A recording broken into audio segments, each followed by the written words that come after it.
Okay, guys, so hopefully you checked your work. I'll show it up here. So make sure you checked your previous work before moving on. But the answer keys will be posted at the end also. So now we're going to get into solving for x by factoring out a binomial GCF. So again, you're factoring out a binomial GCF. The first thing for all of these is to factor the GCF. So for letter A, everything's already factored because I see the parentheses. Step 2 is going to be to set equal to 0. In this case, I already am, so I'm done. Step 3 is to factor out binomial GCF. And what do I mean by this? So do you guys see how you have an x plus 1 squared? Squaring means you're multiplying the same thing twice, the thing by itself twice. So x plus 1 times x plus 1 minus 2 times x plus 1 equals 0. So I'm just expanding out that 2 to make 2 of these because that's what squaring does. And now I'm going to factor out 1. So do you guys see I have an x plus 1 here and an x plus 1 here? So I'm going to pull 1 out from each and then combine what I have left over, which is x plus 1 minus 2 equals 0. So now I have x plus 1 times, well, what's 1 minus 2 is just negative 1.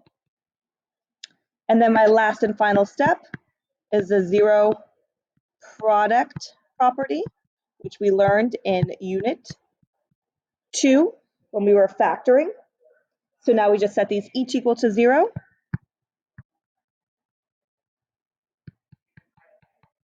And you get x is equal to 1 and negative 1 because you would subtract 1 from both sides here and you would add 1 from both sides here. I'm just going to erase this so I can't see my work too well. It's a little too tight. So we're going to do the same thing for number 2. So step 1, factor the GCF. My GCF is already factored. You can see it here because I have parentheses. Step 2 is to set equal to 0. So I need this equal to 0, so I'm going to subtract this entire quantity from both sides.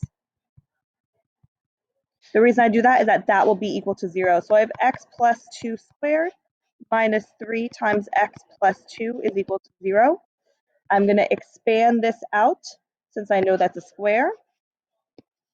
So I have x plus 2 times x plus 2 minus 3 times x plus 2 is equal to 0. Factor out a common binomial. Combine my leftovers.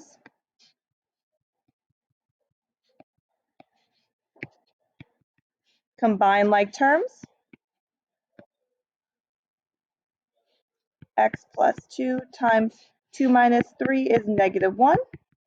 And then set them each equal to 0 and solve like you normally would.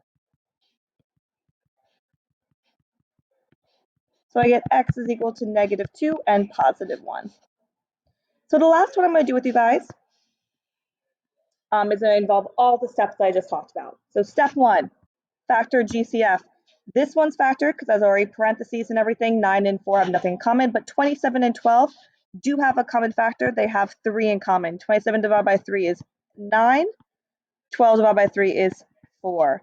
And you guys should remember what is the goal. It's to factor out that common binomial. So these should be the same. If they're not, you kind of know you did something wrong in these.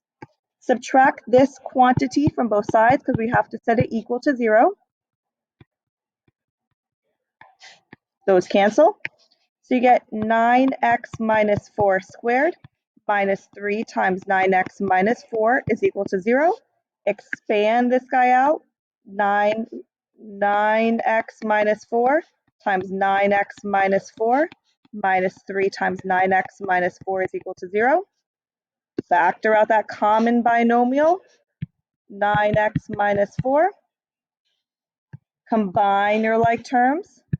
9x minus 4 minus 3 is equal to 0, and I might get cut off here. So if I do, just check the answer key at the end. Combine your like terms again. 9x minus 4, 9x minus 7 is equal to 0, and then set them each equal to 0 and solve. You're going to get x is equal to 4 ninths, x is equal to 7 ninths. if you solve this by adding 4 divided by 9 and adding 7 and